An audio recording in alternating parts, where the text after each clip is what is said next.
ફક્ત 21 દિવસ? અને કોઈ વ્યક્તિનું આખું જીવન બદલાઈ જાય? શું આવું ખરેખર શક્ય છે? વેલ, નેપોલિયન હિલના મતે આ માત્ર શક્ય જ નથી, પણ એની પાછળ એક ચોક્કસ વિજ્ઞાન કામ કરે છે. આજે આપણે એ જ સિદ્ધાંતોને સમજવાના છીએ. એક એવો પડકાર જે કોઈની પણ નિયતિને એક નવી દિશા આપવાની તાકાત ધરાવે છે. તો ચાલો આ સફર શરૂ કરીએ. આ સાંભળવામાં કદાચ બહુ મોટું લાગે નહીં, પણ એનો પાયો છે ને એકદમ સરળ સત્ય પર ટકેલો છે. આપણી અંદર આપણા જ મનમાં એક એવી શક્તિ રહેલી છે જે આપણી આખી દુનિયાનું નિર્માણ કરે છે. આ કોઈ કાલ્પનિક વાત નથી, આ એ જ શક્તિ છે જેનો ઉપયોગ કરીને ઇતિહાસના મહાન લોકોએ અશક્યને પણ શક્ય કરી બતાવ્યું છે. આ વાક્ય તો આપણે બધાએ ક્યાંક ને ક્યાંક સાંભળ્યું જ હશે. પણ એક મિનિટ, આ ખાલી કોઈ મોટિવેશનલ કોટ નથી. નેપોલિયન હિલના કહેવા પ્રમાણે આ એક સાર્વત્રિક નિયમ છે, ગુરુત્વાકર્ષણના નિયમ જેટલો જ પાક્કો. આપણી વાસ્તવિકતાનો પાયો બીજે ક્યાંય નહીં, પણ આપણા વિચારોમાં જ રહેલો છે. સારું, તો ચાલો આનો પહેલો અને સૌથી અગત્યનો સિદ્ધાંત સમજીએ. આપણું જીવન ભલે સફળ હોય કે નિષ્ફળ, એ બીજું કંઈ નથી પણ આપણા મનમાં રોપાયેલા વિચારોનો જ પાક છે. ચાલો એ કલ્પના કરીએ, આપણું મન છે ને એકદમ ફળદ્રુપ જમીન જેવું છે, અને આ જમીનને એનાથી કોઈ જ ફરક નથી પડતો કે એમાં કેવા બીજ વાવવામાં આવે છે. જો એમાં ડર, શંકા અને નિષ્ફળતાના વિચારોનું વાવેતર થશે તો જીવનમાં એ જ ઉગશે. પણ જો એમાં આત્મવિશ્વાસ, દ્રઢ સંકલ્પ અને જીતના બીજ રોપવામાં આવશે તો સફળતાનો પાક લહેરાશે. વાત એકદમ સીધી છે, પણ એની અસર ખૂબ જ ઊંડી છે. થોમસ એડિસનની જ વાત કરીએ. 1-2 વાર નહીં, લગભગ 10,000 વાર એ નિષ્ફળ ગયા. વિચારો, છતાં એ અટક્યા નહીં. કેમ? કારણ કે એમના મગજમાં એક જ વિચાર એકદમ અડગ હતો: હું એક એવો બલ્બ બનાવીશ જે કામ કરશે. એમણે નિષ્ફળતાને ક્યારે અંતિમ પરિણામ માન્યું જ નહીં, અને આજે આ આખી દુનિયા એ એક જ વિચારના પ્રકાશથી ઝળહળી રહી. તો આ બધી વાતનો મતલબ શું? મતલબ એ કે આપણી અંદર જે અવાજ ચાલે છે ને, એના પર કંટ્રોલ મેળવવો પડશે. જ્યારે પણ મનમાં શંકાનો અવાજ આવે ત્યારે તેને એક શક્તિશાળી વિશ્વાસથી બદલવો પડશે. આ શબ્દોને ખાલી બોલવાના નથી, એને અનુભવવાના છે, અને આપણો મંત્ર બનાવવાનો છે. ઓકે, સારા વિચારો તો કરી લીધા, પણ એટલું પૂરતું છે? ના, એ વિચારોને આદતમાં ફેરવવા પડે છે. અને અહીંથી જ આપણો બીજો સિદ્ધાંત શરૂ થાય છે, જે આદત બનાવવા પાછળના વિજ્ઞાન પર આધારિત છે. હવે સવાલ એ થાય કે આ 21 દિવસ જ કેમ? બીજો કોઈ આંકડો કેમ નહીં? તો એની પાછળ પણ એક કારણ છે.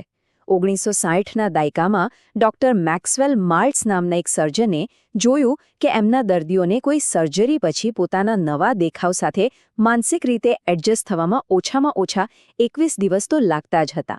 આ પરથી તેમણે તારણ કાઢ્યું કે આપણા મગજને કોઈ પણ નવી આદત કે વિચારને અપનાવવા માટે આટલો સમય તો જોઈએ જ. આને છે ને એકદમ સિમ્પલ રીતે સમજીએ. જ્યારે આપણે કોઈ નવું કામ શરૂ કરીએ છીએ ત્યારે મગજમાં જાણે એક નવી, પાતળી પગદંડી બને છે. જેમ જેમ આપણે તે કામનું પુનરાવર્તન કરીએ તેમ એ પગદંડી પહોળી થઈને કાચો રસ્તો બને છે. અને લગભગ 21 દિવસ સુધી સતત એ રસ્તા પર ચાલ્યા પછી તે એક પાક્કો સડસડાટ ચાલતો હાઈવે બની જાય છે. બસ પછી એ કામ કરવું આપણો સ્વભાવ બની જાય છે.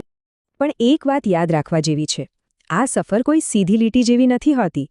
શરૂઆતના થોડા દિવસો ખૂબ સંઘર્ષ થશે, જૂની આદતો પાછી ખેંચશે. લગભગ 1 અઠવાડિયા પછી એક નાની જીતનો અહેસાસ થશે. 2 અઠવાડિયા પછી એ નવી આદત કુદરતી લાગવા માંડશે. અને 21મા દિવસે એ ફક્ત એક આદત નહીં, પણ આપણી નવી ઓળખનો એક ભાગ બની જશે. તો ચાલો, વિચારો પર કંટ્રોલ આવી ગયો, આદત બનાવવાનો રસ્તો પણ સમજાઈ ગયો. પણ આ બધી એનર્જી લગાવવી ક્યાં? એની દિશા કોણ આપશે? એના માટે આવે છે આપણો ત્રીજો સિદ્ધાંત: એકદમ સ્ફટિક સ્પષ્ટ લક્ષ્ય.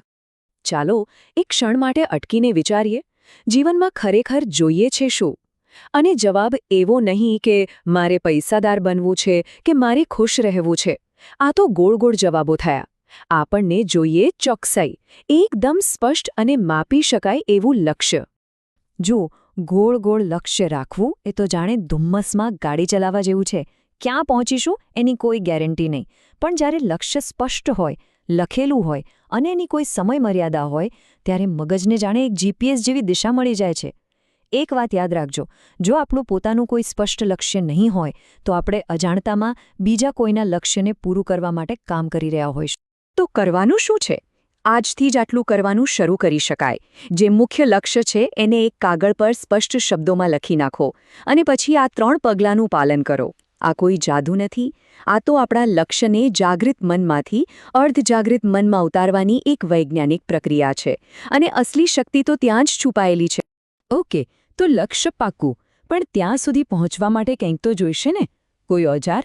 અને સૌથી શક્તિશાળી ઓજાર છે જ્ઞાન. પણ અહીં આપણે ગમે ત્યાંથી મળતા સામાન્ય જ્ઞાનની વાત નથી કરી રહ્યા. સમજજો, સામાન્ય જ્ઞાન એ તો બધા પાસે હોય, એ તમને ભીડમાં રાખશે. પણ જે વિશિષ્ટ જ્ઞાન છે ને, એ જ તમને ભીડમાંથી બહાર કાઢશે. વિશિષ્ટ જ્ઞાન એટલે એવું જ્ઞાન જે કોઈ ચોક્કસ સમસ્યાનો ઉકેલ લાવી શકે. અને દુનિયા હંમેશા સમસ્યાનો ઉકેલ લાવનારને જ પુરસ્કાર આપે છે. આનું બેસ્ટ ઉદાહરણ છે હેનરી ફોર્ડ. ખબર છે? એમની પાસે ગાડીના એન્જિનનું કોઈ ઊંડું ટેકનિકલ નોલેજ નહોતું, પણ એમની પાસે એક અલગ જ આવડત હતી. લોકોને ભેગા કરીને મોટા પાયે ઉત્પાદન કેવી રીતે કરવું એનું વિશિષ્ટ જ્ઞાન હતું. આનો અર્થ એ છે કે બધું જ આપણે જાણવાની જરૂર નથી. આપણે ફક્ત આપણા ક્ષેત્રના નિષ્ણાતોને શોધીને એમની સાથે જોડાવાની જરૂર છે. અને હવે આપણે આવી પહોંચ્યા છીએ છેલ્લા અને સાચું કહું તો સૌથી શક્તિશાળી સિદ્ધાંત પર. આ એક અડી છે જે આપણા વિચારો, આદતો, લક્ષ્ય અને જ્ઞાનને એકસાથે બાંધીને પરિણામમાં ફેરવી નાખે છે. આને કહેવાય છે ઓટો સજેશન, એટલે કે પોતાની જાતને જ સૂચન આપવું. આપણું જે અર્ધજાગૃત મન છે ને, એ બહુ ભોળું છે. એ તર્ક વિતર્ક નથી કરતું, એ સાચું ખોટું નથી પારખતું. જે વાત એને વારંવાર પૂરી શ્રદ્ધા અને ભાવના સાથે કહેવામાં આવે એ તેને સત્ય માની લે છે અને પછી આપણી વાસ્તવિકતાને એ પ્રમાણે ઢાળવાનું શરૂ કરી દે છે. તો આપણા આ 21 દિવસના પડકારનો આ સૌથી મુખ્ય ભાગ છે.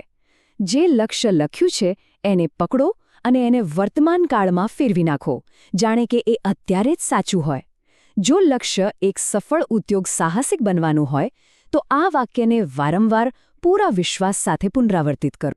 અથવા માની લો કે લક્ષ્ય આર્થિક રીતે મજબૂત બનવાનું છે, તો પછી આ રીતનું વાક્ય બનાવી શકાય. આ વાક્યોને દરરોજ સવારે ઉઠીને અને રાત્રે સૂતા પહેલાં પૂરી ભાવના અને વિશ્વાસ સાથે બોલવાના છે. એ શબ્દોની શક્તિને અનુભવવાની છે. યાદ રાખજો, આ ખાલી પોપટની જેમ બોલવાના શબ્દો નથી. આ આપણી નવી ઓળખનું બાંધકામ છે. 21 દિવસના અંત સુધીમાં આ વિશ્વાસ આપણા વ્યક્તિત્વમાં એટલો ઊંડો ઉતરી જશે કે શંકા અને ડર માટે કોઈ જગ્યા જ નહીં બચે. તો બસ આ 5 સિદ્ધાંતો આપણી સામે છે. આ કોઈ જાદુની છડી નથી, પણ એક સાબિત થયેલી પદ્ધતિ છે. આ પડકાર માત્ર થોડી આદતો બદલવાનો નથી, આ તો આપણી પોતાની ઓળખને નવેસરથી ઘડવાનો છે. તો સવાલ એ નથી કે આપણે તૈયાર છીએ કે નહીં.